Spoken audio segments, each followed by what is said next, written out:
جب زندگی کے امتحانوں سے گزر کر پتھر ہو جاتا ہے تو کوئی دل دکھا بھی دے تو برا نہیں لگتا۔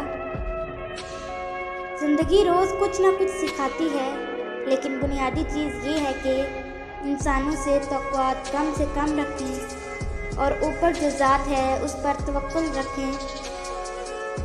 دعا نصیب والوں کو ملتی ہے، اس لیے جب کوئی آپ کو دعا دے تو اس کے لفظوں پر صدقے دل سے آمین کہو۔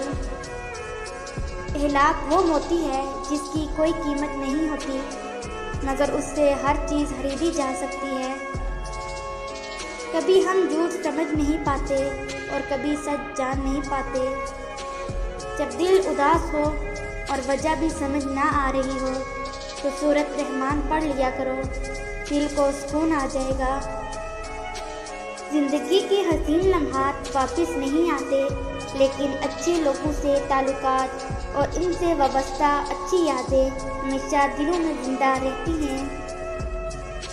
مضبوط تو وہ لوگ ہیں جو رونے کے بعد اپنے آپ کو خود سمجھاتے، اللہ ہے نا سب ٹھیک ہو جائے گا۔ لوگوں کے ساتھ ان کے کردار کے مطابق نہیں، بلکہ اپنی تربیت کے مطابق رویہ اختیار کیجیے۔ بہترین ہم سفر کی سب سے بڑی خاصیت یہ ہے کہ وہ آپ سے اختلافات اور ناراضگی کے باوجود بھی آپ کا خیال رکھنا اور فکر کرنا نہیں چھوڑتا۔ دنیا کی سب سے بہتر جگہ اپنی اوقات میں رہنا ہے، اس سے باہر نکلنے والا ہمیشہ گھاٹے میں رہتا ہے۔ زندگی کی تلخیوں میں خوش مزاج بیوی کا ساتھ رب کی بہت بڑی نعمت ہے، جو اپنے میٹھے بول، وفاداری اور اپنائیت کے احساس سے شوہر کے سب غم دور کر دیتی ہے۔ دل ایک ایسا آئینہ ہے کہ اگر یہ بدی سے پاک ہو تو اس میں سب کچھ نظر آ سکتا ہے۔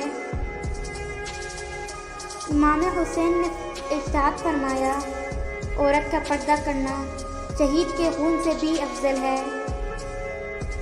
نیک لوگوں کی صحبت سے ہمیشہ بھلائی ملتی ہے، کیونکہ ہوا پھولوں سے گزرتی ہے تو وہ بھی خوشبودار ہو جاتی ہے۔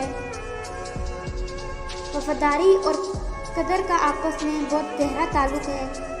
جس طرح ایک وفادار مرد عورت کا غرور ہوتا ہے، اسی طرح ایک قدر کرنے والی عورت مرد کے لیے انمول تحفہ ہوا کرتی ہے۔